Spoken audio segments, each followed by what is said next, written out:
Hello and welcome back to Ostranauts. This is Dr. Octagon. I wanted to make a video highlighting some of the changes in the last patch, which I think are fantastic.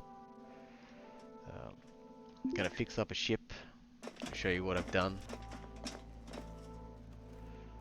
I wanted to grab an essential item here. I think we're gonna need it because I just checked on the derelict that I just bought and it appears to be drifting off into space. Never to be seen again, which is a shame, but that's okay. I can't remember where it's at. I think it's in the scrap.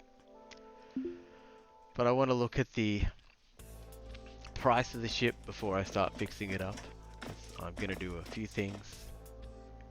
Firstly, we're going to install a torch drive, and we're going to... That's what we want. We're going to install a torch drive. Here's my ship here, and it would have dumped it on the outside. They've just given us the ability to change the shape of the trading zones, but I'm okay with it being out there because I've got to be outside to install it anyway. So let's have a look at the price of the ship before we do the upgrades, and then we'll have a look at it afterwards to see what sort of impact we've made. I've also been looking at the subreddit and at the Discord just to have a look at the most efficient way to build the torch drive, because it is configurable in different ways. So here are my ships at the moment. This is my current ship, which is started off at about 700,000 I think I bought it for. This one has leapt in price quite a bit. I think it's 130,000. I didn't realize it was that cheap. That's pretty cheap. Let's see what we can make of this ship. That's pretty cool. I also bought 2 residences on K-Leg because I had a decent amount of money from trading. The cargo pods I installed on my cargo ship after flipping a few ships and making some decent money. These made me a lot of money just through trade between here and Venus Orbital. It's been a fun gameplay loop. The system itself is still not fully fleshed out. I am looking forward to seeing a little bit more depth in the gameplay overall, but as my current save sits, I am sitting at something insane like 6 days plus for the save, just for this guy, which is pretty cool. As far as the game's value is considered, I've made my money, I got my money worth out of it years ago. It's a fantastic game and it just keeps getting better over time. So we're going to jump in the ship, head out to the wreck. We're going to attach the towing brace before we do that and drag it a little back towards K-Leg, because I think that at its current trajectory it's heading off towards, who knows, the outer rings. Anyway, I'll pick up when we get to the ship. Okay, so I had to Google it again because it's really not obvious. The configuration, if I cancel this, let's just cancel it. I had to remove the outer walls of the airlock here and here because they clashed with the installation. So then you can line it up, click it there, he'll go and prep the surface and he will install the 2 parts. This will enable you to install it, and if you can see the direction at which it points, obviously these 2 sort of electrical looking pieces here, and obviously it needs to be powered, but it's an airlock so it's going to have power. Nevertheless, it was not obvious, and it was a little bit of a head scratcher for some time. And I had to do some Googling and some thinking, which is, could be painful sometimes, but I figured it out and we made it. So now we can dock up to our new derelict and drag it a little bit back. You may also notice that my ship is full of stuff, and it normally looks quite pretty when it's not chock-a-block full of stuff. So I'm looking forward to it being cleared out a little bit, and I might install these little wooden panels in the new ship because, you know, why not? Everyone needs a little bit of cherry wood. We'll see. Okay, so we have arrived at my new derelict. First order of business is to power up the towing brace and engage the towing brace. This should do it here. Just one little bit of conduit to be installed. Theoretically, shouldn't take very long.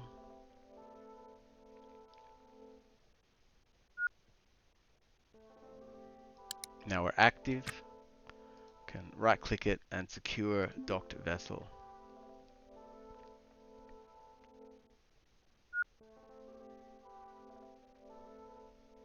Which is best viewed at 16 times. There you go.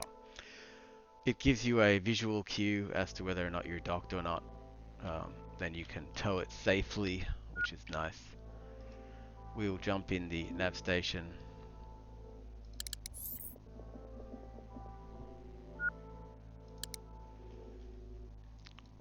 I'll check Ganymede. We're moving away, and also the orientation of my ship. And we're going to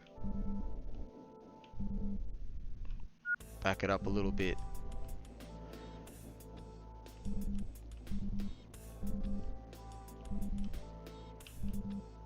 So then we're drifting very slowly back towards where we came from, which is fine. We're going to spend quite a bit of time doing the ship up. I'll give you a quick tour of the ship.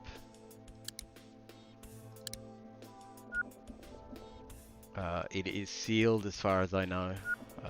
I did have a problem with some tiles that I'd used, these two in particular, not sealing properly, which I thought was odd. I used some of these tiles that I bought at the furniture kiosk in near the bar in Messform, and they didn't seal properly. And when it was a strange one. It was, I don't know if it's a bug or not, but the way that I found it is when I walked across these things, instead of walking, I would float.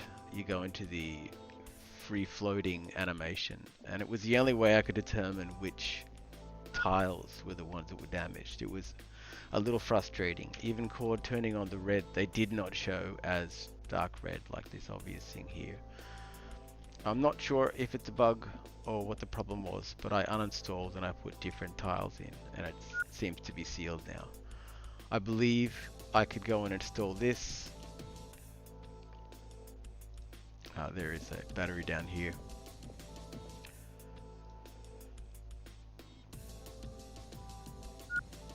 If we look at the control panel, that's no charge. Oh, that's fun. I thought I uninstalled it. That's alright. I have some fresh batteries that I've been charging that I dragged off the last ship here. So let's get to ferrying a lot of this stuff across, and we're going to start installing the parts as we need. So now we're parked up at the second apartment. I have two at K-Leg. My other ship is at my other one. I'm going to show you the changes that I made to the ship, what I've installed, what's different, and then we'll have a look at the value.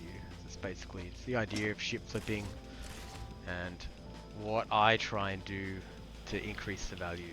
Trying to stay away from that drive while it's operating.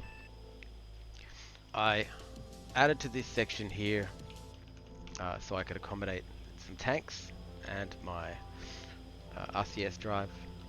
I did the same thing on the other side. I added 8 thrusters in these little walls here. With the drive configuration, based on what I read on Reddit, 3 pellet feeders and 3 laser arrays, and then 1 of everything else. What I do to try and increase the value, let me stay away from there a little bit, is this. I will section off parts of the ship according to a guide that I will put in the description section, which is on Steam. It is basically a room description guide of what constitutes a room.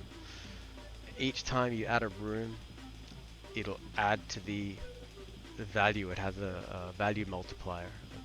You know, depending on the type of room and what it does. I also added to the floor space by by basically beefing out these sections here.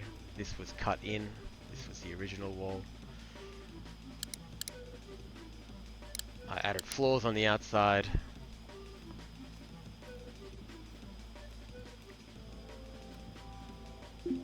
Then I will uninstall the walls. Obviously, a walls here, and it will basically give me more floor space. I find that this is invaluable, especially on a little ship like this. And again, will increase the value of your ship. This was double walled, which is kind of cool. It's probably great for meteorite strikes, but what I do plan to do with the ship is to put a couple of walls here and some cargo containers up and down here. The cargo containers have a really nice feature of dealing with micrometeors and not being destroyed. They just get damaged, so you can just restore them, which is super handy. But yeah, this is the ship currently. I'm going to keep adding to it, but let's go have a look at what kind of value we've added to it so far with the changes that you can see right here. Now we've arrived at the shipbroker. We're going to have a look at the kiosk here. We started at $130,000 for our ship, and it currently sits at 1.885 million. That's, realistically speaking, probably 6 hours of work to get it to that point. But you know, this is the gameplay, and then I can take this ship like I did the other one and use some little cargo pods on the outside and then start ferrying cargo. I think once you start shipping cargo, it changes the game quite a bit, because the money that you generate becomes, it's no longer an issue, and you can pretty much do what you want in the game if you can buy it. Which the flip side of that is you can also then get away with anything, which I think is an interesting point to make for the longevity of gameplays, because a $15,000 fine is nothing, so I can just go and kill anyone in the station, and there's just no consequences. I don't need to buy a salvage license. If you get caught, the fine is it's inconsequential. So I think maybe there might need to be changes to the justice system, which I'm sure there will be over time. But so far the game is amazing, and it just keeps getting better. I'm looking forward to seeing how it develops over the next couple of years. Thank you very much for watching. I hope it was interesting and helped if you were flipping ships and also trying to install the towing brace, which I found challenging. Anyway, thanks for watching. In a bit.